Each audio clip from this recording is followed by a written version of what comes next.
our guy here. Do you know Chris Ball? Or Dave?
Of our West Virginia Public Energy Authority to order.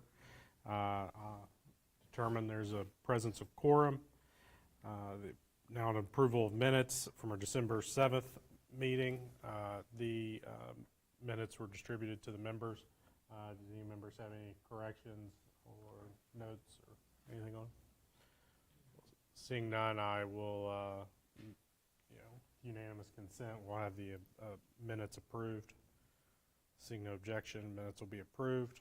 At this time, we'll move on to our presentations. I will note at the outset that we had on our agenda for Chris Hamilton with the West Virginia Coal Association to present to us today. Something came up late last night that they have to be over before a legislative meeting, so they had to cancel. So they won't be with us today. However, we do have David Ball, who's Vice President for Energy Delivery Operations for American Electric Power. He's here to talk to us about grid reliability issues and then some of the things that have come up recently. So I will, at this time, want to thank him for being here, but also welcome Mr. Ball. Thank you very much, Mr. Ball. Yeah, thanks, and thanks for the invitation. What I'd like to do, well, yeah, maybe I'll give you a little bit of background of who I am and kind of where I've been in AEP first. So, grew up in Logan, West Virginia, went to West Virginia Tech, started with AEP in 1989. So I've been there a while. I know I don't look that old, right? So, surprising. But yeah, so started out in Bluefield, Virginia, worked my way through the field, primarily working in transmission the entire time. So moved to Columbus, Ohio in 2000. Moved to Canton, Ohio, back to Columbus. I've had a number of different jobs, but over the last 2 years I've been Vice President of Energy Delivery Operations. What that means is I have responsibility for all the transmission operations centers across AEP. So I've got people in Roanoke, Virginia, New Albany, Ohio, Tulsa, Oklahoma, Shreveport, Louisiana, and Corpus Christi, Texas. We do all of the transmission operations functions across all of those jurisdictions. So we interface with PJM, SPP in the central part of the AEP territory, and then ERCOT down in the Texas territory. So we get a lot of different perspectives in how the RTOs work, the differences between the RTOs that we interface with, which gives us a pretty good level of expertise in how transmission operations works, all the rules and regulations on the NERC side. And what I like to do in this conversation, based on the fact there's only a handful of people, is as I go through this, we can just make it as interactive as possible.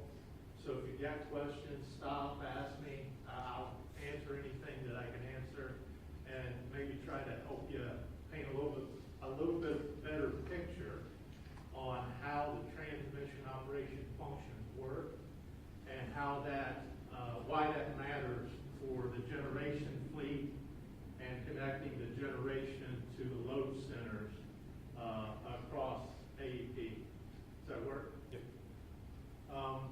So to start with, a little bit of a picture of where AEP sits, and this shouldn't be something new for you, but we have about 5.5, 5.4 million customers across the footprint, about 17,000 employees, line miles, somewhere in the neighborhood, transmission line miles, somewhere in the neighborhood of 40,000 line miles. I mentioned earlier, we operate in PJM, SPP, MISO, and ERCOT. So those are the large RTOs, IS, Independent System Operator, regional transmission organizations, that they manage that entire footprint from a transmission operations perspective. 223,000 miles of distribution lines, and then about 30,000 megawatts of generation across AEP. And then what does that look like in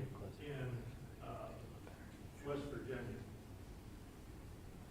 And we talked about this a little bit earlier, kind of off to the side. Initially, a lot of the major generation fleet for AEP was located along the Ohio River, along the Kanawha River, so a lot of generation in that area. What that led to was a lot of transmission being built that exited West Virginia or connected large substations inside of West Virginia to one another. So it gave us a lot of flexibility to move generation in and around West Virginia to other parts of the system. Make sense? So and you'll hear me talk about 765 kV. You all familiar with that at all? So 765,000 volts. It's the highest transmission voltage in North America. Not in the world. There is some 1 gig transmission in China, but the largest, highest voltage transmission, we have that in West Virginia.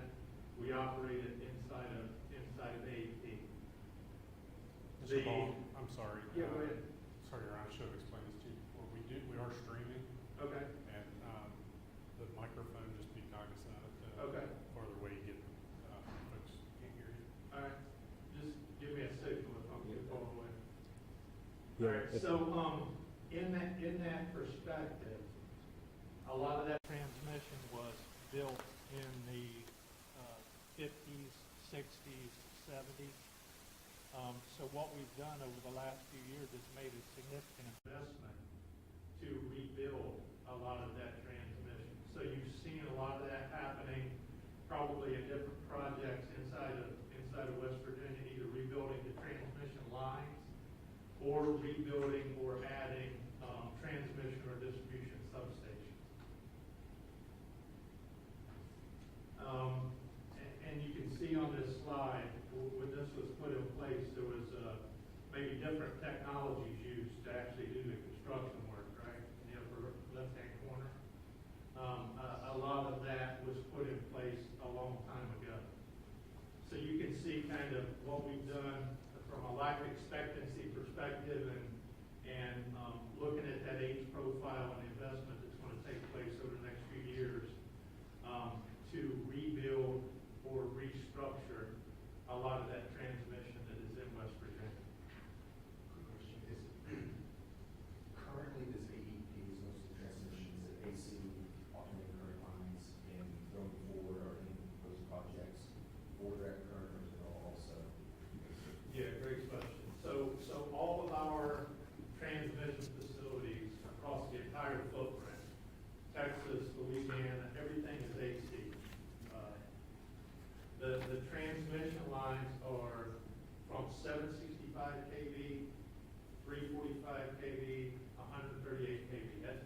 primarily our transmission voltages.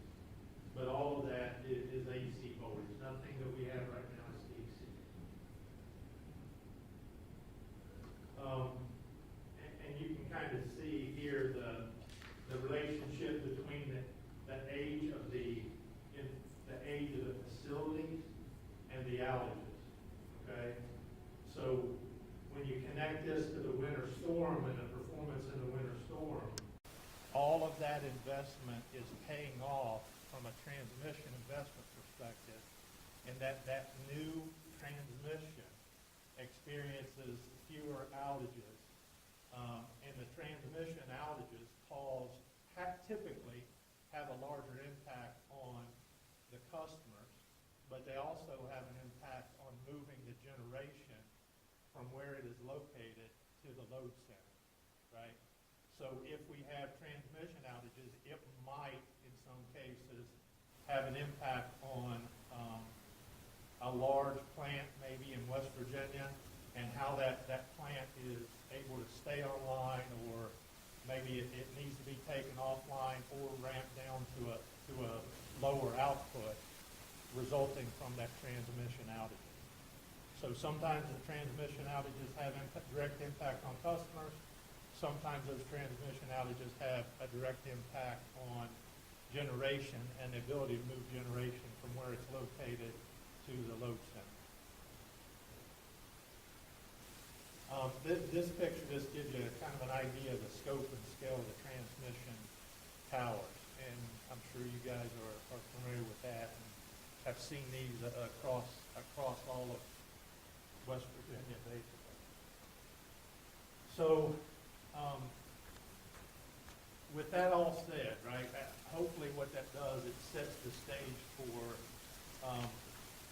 the transmission investment is important to get the generation from where it's located to the load centers, wherever they are, right? Wherever they are inside of PJM.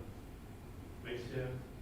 So PJM holds the role of the balancing authority reliability coordinator for all of those assets.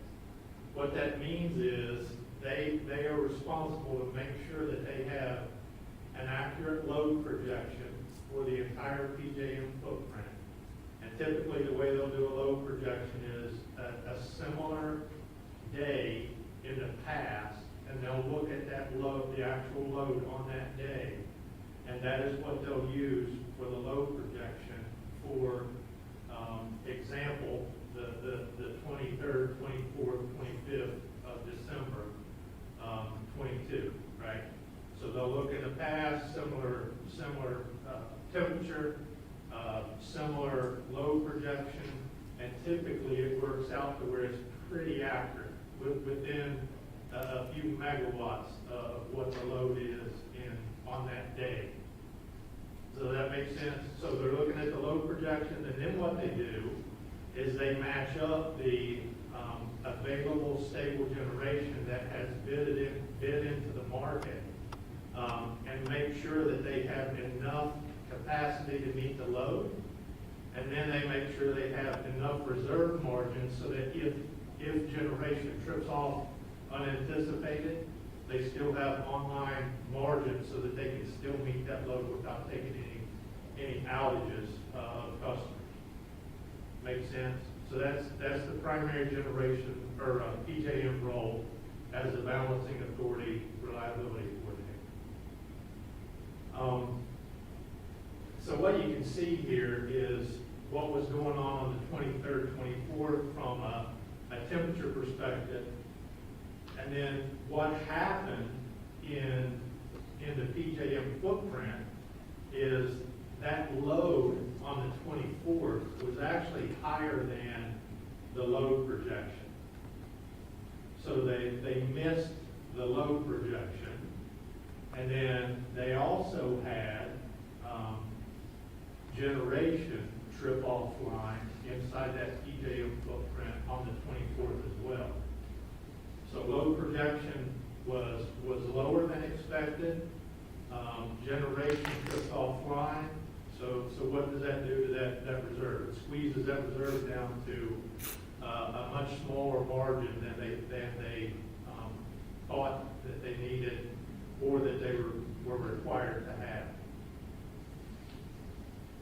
So in that scenario, what PJM does is they start working through, I'm going to do it this way, they start working through these EEA alerts.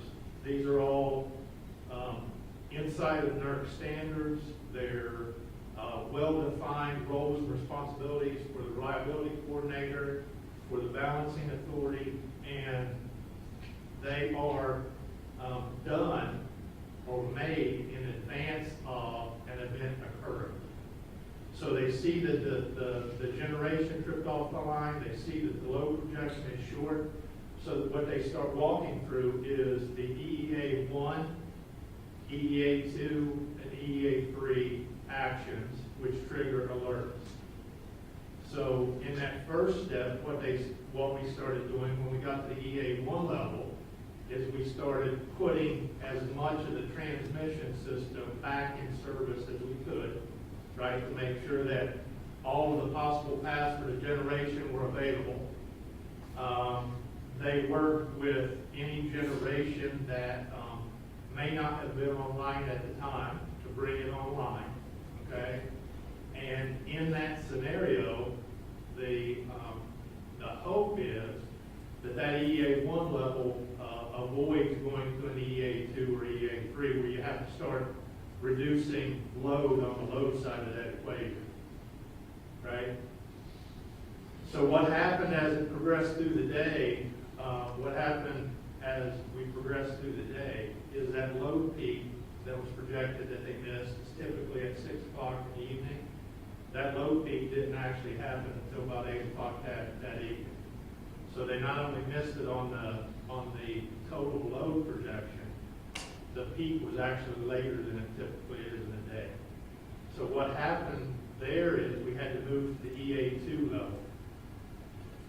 In that scenario, what PJM does is they call a load management action, and they call on all those transmission customers that might have or might be on a tariff that forces them to reduce load when required, okay?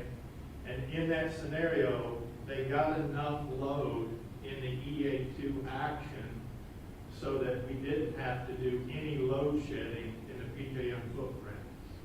So by reducing that transmission load, they kept the margins where they needed to be. Everything remained stable, and there was no reason to go in and actually reduce customer load through a load shed action. One question, clarification, you mentioned the DSM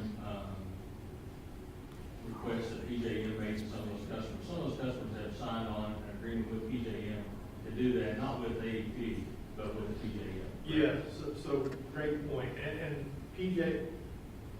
AEP is a curtailment service provider, or curtail service provider is actually the way it works. In that scenario, as a CSP, they work with transmission level customers to commit to reducing their load during these EA2 actions. As a result of that, they get a reduced rate on that transmission tariff, right? Typically, this doesn't come into play in PJM. I can't think of a time where we've actually gotten to a point where you actually had a load management action in PJM, and we call on those customers to reduce load. But in this case, PJM went back to those customers and actually had them reduce load prior to getting into a more serious EA3 event. But yeah, that contract is with AEP as a curtail service provider, but then the action is called by PJM to those customers that are connected at a transmission level. And the number of customers in AEP, it's about 75 megawatts of load that can be called on inside of Appalachian Power Company, not AEP, inside of Appalachian Power Company to curtail their load. Other questions? I think I'm confused. So you've got here these different levels. Level 2 dictates that's when you make the appeal to customers. I'm assuming by that you mean, residential users. So, great question. This action doesn't go down to that residential customer level. Okay, this action is more at a transmission level. Okay, so but on these levels, whose responsibility is it to take action when we hit these levels? Yep, so PJM is the balancing authority, reliability coordinator. So they own responsibility for the entire RTO and making sure that the generation and load is balanced. They also own the responsibility to make sure that that reliability is managed at a transmission voltage level. So PJM makes the call as stepping through the EA1, EA2, and then EA3 event. When we get to an EA2, they're actually making the calls to those customers who are on that curtailment tariff to reduce the load inside of that jurisdiction. So these levels aren't directly applicable to AEP, they're applicable to the PJM. They're applicable to AEP in that those transmission facilities that are operated in PJM, we are part of that RTO. Yeah, it's probably a poor term usage, but, when it says operating plan implemented, including public appeals and demand response, That's a the PJM entity operating that's plan. carrying out that action is primarily PJM telling, their customer, which is AEP, here we need the public demand. And those customers receive a great benefit for agreeing I- their tariff. I'm sorry. Yeah, if you're gonna talk, then be part of the presentation. I'm sorry. Yeah, so PJM is managing the entire RTO. AEP is a transmission owner, transmission operator, has responsibilities to that RTO, okay? AEP has multiple operating companies, Appalachian Power is one of those. Anytime they do a planned action, that planned action is then delegated down to that transmission operator, transmission owner as AEP, and then we implement our internal plan that coincides with what they're asking us to do, okay? We don't get to the point where it's directly impacting retail customers until you get into that EA3 level. And when you get into the EA3 level, what ends up happening is you're actually required to shed load off of your transmission system at that point in time. So you're doing everything you can, or PJM is doing everything they can with the EA1 and EA2 to preserve that retail customer load that's on the system and would be taken offline at an EA3 level. Does that help? So the messages from AEP asking people to conserve their electric usage happened because we entered EA level 3. We entered EA level 2. Yeah. And it was more, that message to the customer is more of a proactive step or preventative step than anything else. In the grand scheme of things, it has a very, very little impact on the overall load inside of that entire PJM region. So Turning down the thermostat at your house or turning off certain appliances, the impact is not as great as going to that transmission customer who might be able to curtail 100 megawatts all at one time versus spreading that out to a number of customers inside of that area.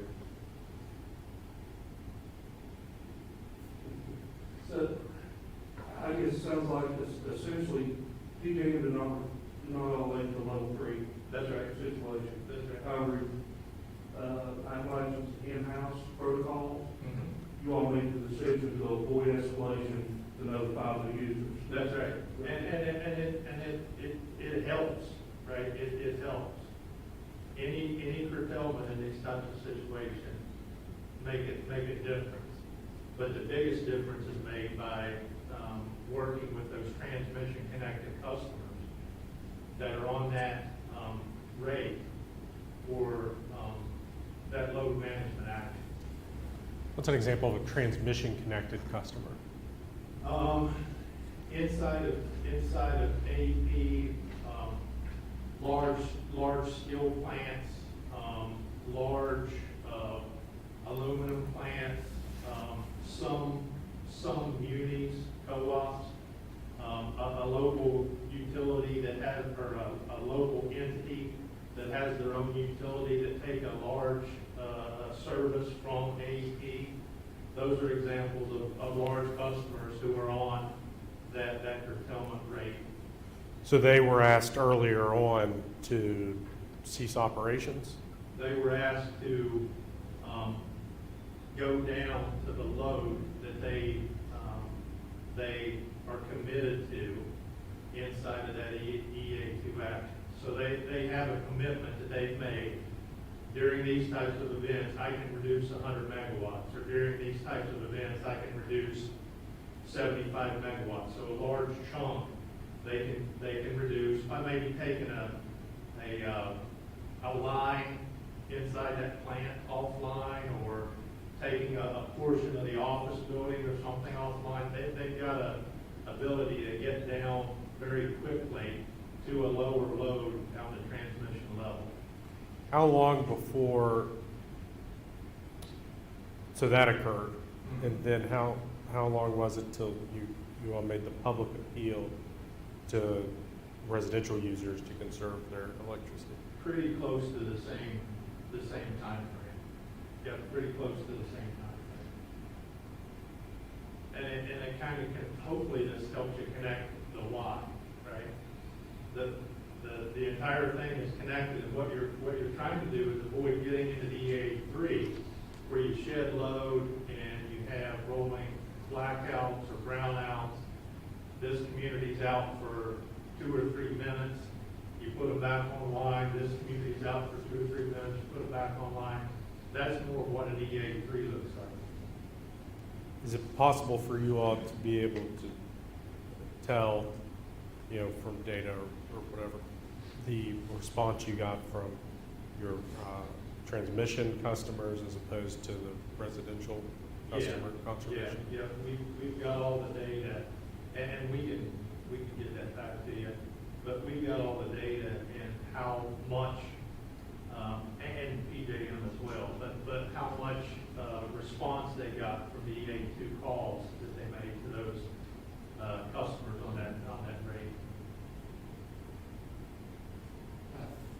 Dave, thank you for your presentation. I'm assuming that these are nationwide protocols. Yeah. It doesn't matter where you are, this is the system you follow. Yeah, so that's at the top of this, and maybe I should have been. So FERC assigns NERC the responsibility to put in place standards and requirements for operating the generation transmission grid.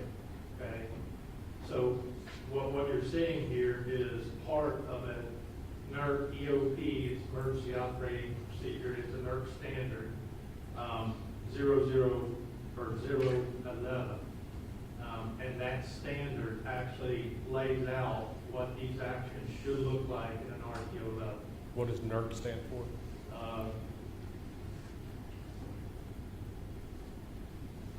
It's Reliability Council. No, I'll have to look it up. It's a good question. And so are they essentially like a subsidiary of FERC? It's subsidiary of FERC, and they're responsible for regulating the transmission facilities. Charlie, Just following up on Mr. Chairman's question, at the conclusion of this event, assuming you sat down, you take all the information you had, and you say, okay, now next time, we make it better by doing certain things. So in the summary on that, right, if you boil that down and you look at it just from an AEP perspective, the transmission facilities on AEP performed extremely well. We had little or no outages that had a direct impact on generation.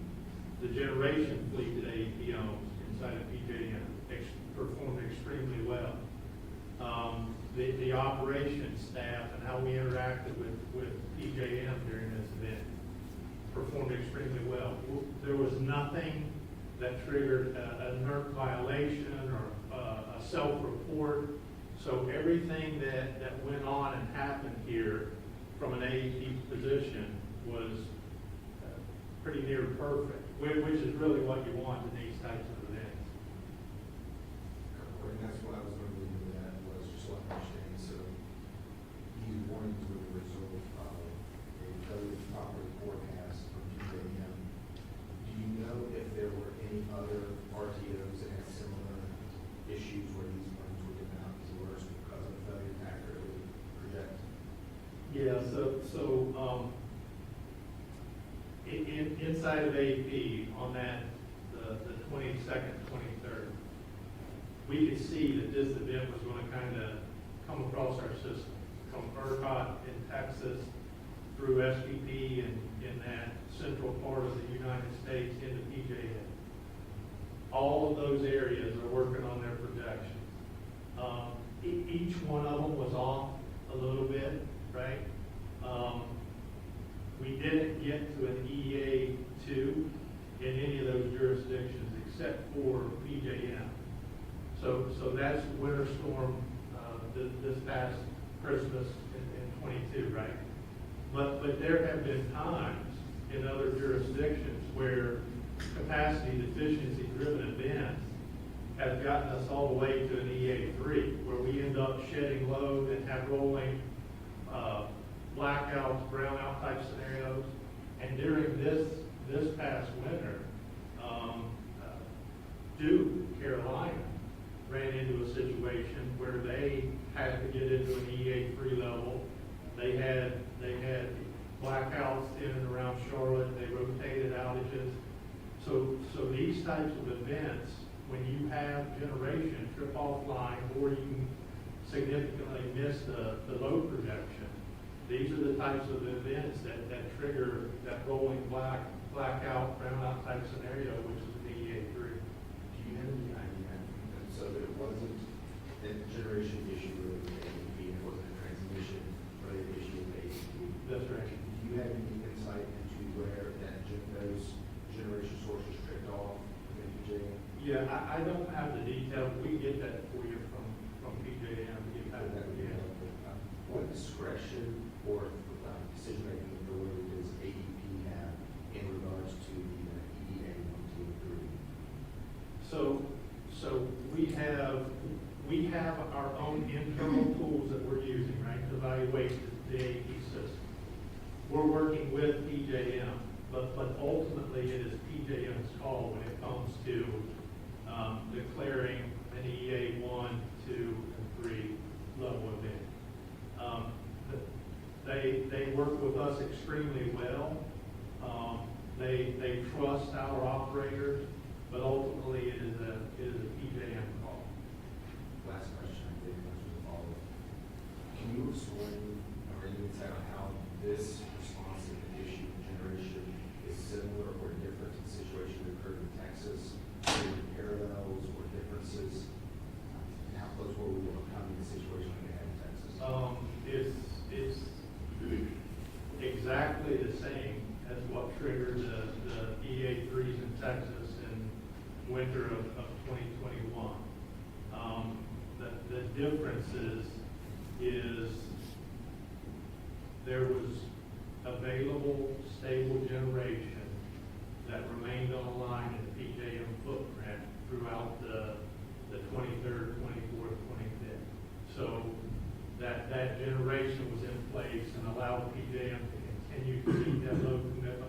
any reserves. And that avoided what we ran into in Texas in winter 21, right? So exactly the same type of scenario, and in a capacity deficiency event, the trigger is you do not have enough generation that is available and stable to meet the load commitment. It's exactly what happened in the winter event in ERCOT. It's exactly what happened in SPP. The key here is having that available, stable generation in place to meet those load commitments. When you say stable generation, is there specific generation you're referring to that provides that stability? It's generation that you can count on, right? You can count on being there. It's generation that typically has the ability to ramp up or ramp down as needed as the load changes. So that would be example sources, coal, gas. Coal, What sources? would provide coal, stability? gas, nuclear, typically have that ability to ramp up, ramp down. And in most cases, if the plants are designed to withstand those winter temperatures, they are definitely available as well, right? But some of that falls into how the plant was designed and whether they can ride through a temperature of minus whatever, or a temperature maybe in Texas of below freezing. One last question. So you're talking about there was lax generation. What steps could or should have been taken or solutions to provide that generation in such an instance? Do we have the capacity for that? If it was just that generation was offline? Can you speak to that? Yeah, I'll give you the AEP version. That's more of a PJM question, but from an AEP perspective, inside of PJM, over the last probably 10 years, I've never seen this type of event in PJM. Where these types of events typically happen for AEP is in ERCOT, SPP. In ERCOT, their generation mix is a lot different than the generation mix that exists in PJM. PJM has historically had a significant amount of that stable, available generation that I talked about. That generation mix is not the same. It's transitioning more in that ERCOT, that Texas footprint than it has in PJM. On the 23rd, 24th, Tennessee Valley Authority, they actually initiated a rolling blackout in the TVA. Yeah, they ran into the Is same. that level 3? So that would have been level 3 for calendar flood, for shedding of flood. Yeah, TVA, the event that happened in TVA is very similar to the event that happened in Duke, Carolinas on those same days. And the reason is a little bit different between those two areas, but it's exactly what happened in that area. There's a little bit of nuance there too. TVA and Duke, Carolinas, inside of those two jurisdictions, they are their own balancing authority reliability coordinator. They don't have a PJM RTO per se in those two areas. So it looks a little bit different from their seat because they actually make that call for that entire Duke footprint and TVA footprint in that area. But the event is exactly the same, and where they got to is at EA 3 level. Yeah, those are two really good examples of what could have happened in PJM and this past Christmas. Or AEP had not had reliable sourcing. That's a great example. And that generation equals load equation. You have to have that generation in place meet that load commitment at all times, right? You're gonna have to take some action somewhere. Redispatch of generation, reconfiguration of the transmission system, or shedding load off of that load side of that equation, right? That's operations 101, if you will.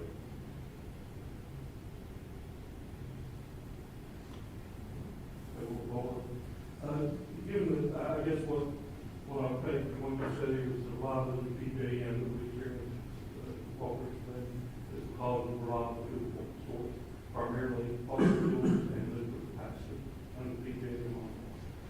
Do you have any insight on when alternatives could be reliable enough to offset the reliability we experience right now today? Yeah, it's a tough question. That's probably a question for someone else. That's just a tough question. From my seat, from an operations seat, I'll go back to what I said earlier. You have to, in order to make this work, right, you have to have that stable, available generation in place to meet that load commitment. That's how it works. But I think your question is valid. Until we get in a position to where all of the fuel mixes or all of the options for generation meet that stable, available criteria, it makes it more difficult to operate the system for sure. But as to when that's going to happen, I don't really have a good answer for that. But it has to happen in order for that equation to stay balanced. I have one more because I'm assuming when you get into your level, you get your primary users that you're on notifying under your protocol at the level to the heavy users. That pretty much includes all of our relevant major industries here in West Virginia, manufacturing facilities, even our gas processing facilities and our coal mines, and then we meet that category. In many cases, your large scale underground mines and construction operations would be notified in that fashion to take precautionary measures. Yes, but they might not all be inside of that rate that is going to have them get a call from PJM during that EA2. But yes, they would get the notification.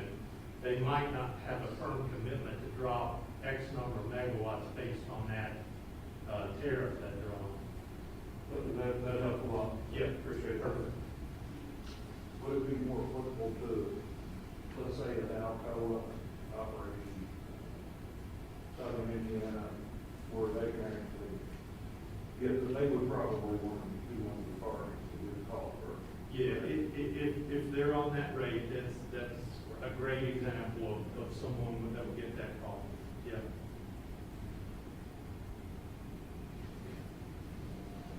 I have a few questions, if no one else has anything. How often have we, let's say the PJM, gotten into EEA level 1 and 2? EA level 1 is maybe a little more common. Once every couple of years, once every 3 or 4 years, it's more common than I've never seen an EA3 in PJM. EA2, this might be the first time I've seen an EA2 at PJM. But EA1, that's probably a little more common. If we got to level 3, I'm assuming procedures and plans, how would that process play out? Like if we're doing rolling blackouts here, like how does that happen? How is it decided? Yep. So from an APC, once an EA3 is called, there is a percent allocation of the load that has to be shed given to each zone inside of PJM. AP operates their own zone inside of PJM. See in the upper left-hand corner, that light blue zone, that's the AP zone, okay? Inside of that AP zone, let's say PJM had to shed 1,000 megawatts. AEP gets about a 14% allocation, so we would get 14,000 megawatts that we would have to share. Our procedures then break that allocation down per each of our operating companies in PJM. So I&M, Kentucky Power, Appalachian Power, Ohio Power, each of those companies gets a percentage. The largest allocation goes to AEP Ohio. The second largest allocation goes to APCO. And then what happens inside of our operating tools, we have a program that we trigger that goes in and begins shedding that load periodically based on times and based on the megawatt allocation. And it will start rolling the feeders that are in the load shed program.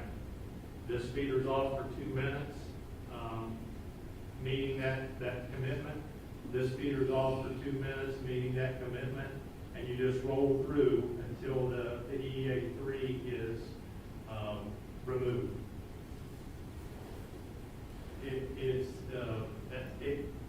That sounds complicated, but it's very well documented, very well laid out. The critical customers as defined in each of the operating companies, they're not part of that load shed rotation. So each of those feeders are well managed. Like critical customers, you're talking, like, so hospitals aren't going to get. Hospitals, yeah, critical care facilities, anyone that's designated a critical customer. So, and the last thing, I just want to make sure I understand, and we've talked about it at different points, but be clear about the EEA level and discretion. So ultimately, the PJM determines what EEA level we're in based off those FERC standards, essentially. When we get to level 2, your transmission customers, those predetermined, rates and the drop in their usage is automatically triggered. That's not discretionary. At an EA2, so let me start here. PJM is going to go through the EA1, 2, 3. 99% of the time, you go through that in a step progression. You don't go to 3 before you go through 1 and 2. Okay? When you get to that 2 level, that is when they make the call to those customers that are on that tariff. And that commitment for load reduction is defined in the tariff. So each customer, we need you to come to your load that you're committed to in this agreement. All of that is done based on those formal contracts, formal agreements. But those calls are coming from the PJM to the customer, to the end customer. There's actually that curtailment service provider is in the middle of that. So they may not go directly to the customer. It's going to go to that curtailment service provider. It's not coming through AEP. It's coming through AEP, but not the transmission operations group.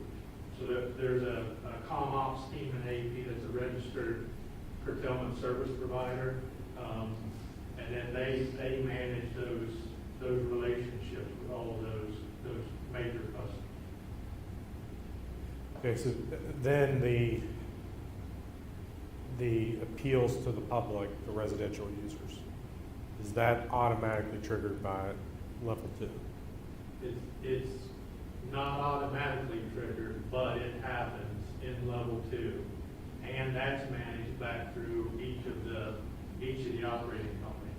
So the local Appalachian Power Company staff, they would manage those calls for reductions to the retail customers inside of these jurisdictions. So PJM didn't say, okay, send out emails, communications to all your residential customers asking them to No, that's not curtail part, power. that's not part of their That's a operation. discretionary, a precautionary decision by, You got it. Yep. when you all make that decision, how much did the, I mean, I'm hoping, well, actually, I guess it's probably irrelevant, but the time, you know, obviously, the timing of this was unfortunate because it, you know, created anxiety, you know, basically people, you know, a ton of people throughout the region thinking they were going to lose power on Christmas Eve. How much did that have a factor in it one way or the other? From an operations perspective, the goal is to make sure that you keep the system up and running, right? You keep that. Right. We can't get, we don't manage it based on time, based on jurisdiction. You have to manage it with a unbiased perspective. So if these things happen, it triggers these things. These are the actions that you have. Nothing's going through anyone's mind about what time of year it is, what time of day it is. If you start letting that creep in, what you end up with is the entire Eastern Interconnect blacked out, or the entire PJM footprint blacked out. And then you got a much bigger problem then. You're trying to black start the system from nothing. And in those types of scenarios, you're talking about people out of power for days, weeks maybe, and trying to bring the system back up from a black start. So you have, from an operations side, you have to remove any potential bias from that decision making. Yeah, I mean, that makes sense. It's just, I would assume that time, that period of time, there's also, you know, which would have been maybe not enough, a factor in the PJM projections, a spike in demand during, you know, the few day period. People are at home Yeah. cranking Christmas lights. It's tough sometimes, right? Yeah. Sorry, keep going back to resolutions. Didn't want to talk about shedding during this event. And if there were no issues with AEP's generation coming off, did AEP have additional generation capacity that it could have provided during this event, or all of its plants at max capacity? And if they weren't, what's that interplay here from a timing perspective where that generation couldn't be used? Yeah, so when they went through EA1, if there was any extra capacity or any generation that was available, that they were putting that generation online. So with the second one, all generation is committed, and there is a concern about maintaining required reserves for PA. So anything that's available, anything that they can put online, they've done that at EA1 level. And does that mean like that, say, Johnny's plant's operating at say 60% capacity is ramped up to 70, 80, 90%? Yep, they would ramp it up as much as possible and still maintain that reserve, so that if something happened, there's a reserve there as well to still meet that load commitment. You know, that all of the AEP or Actros generation in West Virginia were in fact ramped up during that time? Yeah, I don't have that off the top of my head. That's all I have. Any further questions? Seeing none, Mr. Bond, again, thank you so much for being here and going through this with us. It was tremendously helpful. Yeah, thank you all for having me. Appreciate it.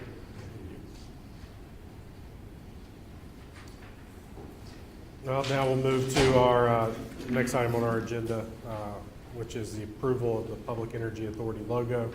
It actually, you know, was a requirement in our statutory article of code that we need to have a logo. So our Vice Chair, President Body, worked with myself and really the team at Commerce Marketing and Communications to draw this up. I distributed it to everybody previously. I did not get any, you know, wow, this is terrible, let's scrap it feedback. So this is what we've got.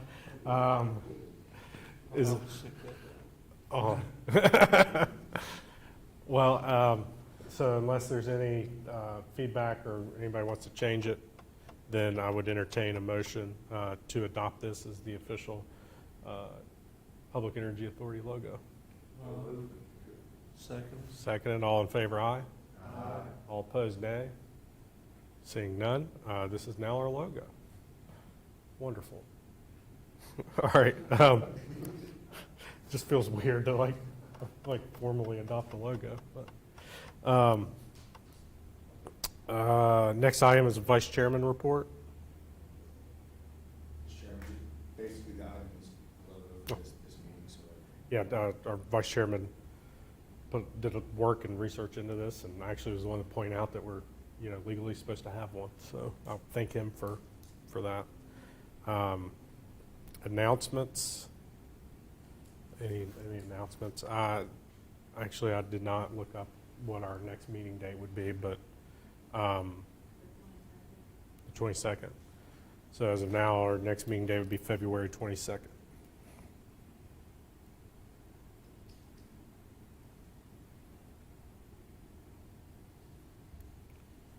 Any remarks by members? Just one comment, I want to thank Dave again. Excellent presentation. I was a little surprised that you underestimated the load extending into December 24th, given all the cookies being made and lights being left on for Santa. It turns out Christmas cheer cannot power our electric grid. Yeah. All right, well, now I'll entertain a motion to adjourn. All in favor? All opposed? We are now adjourned. Thank you all very much.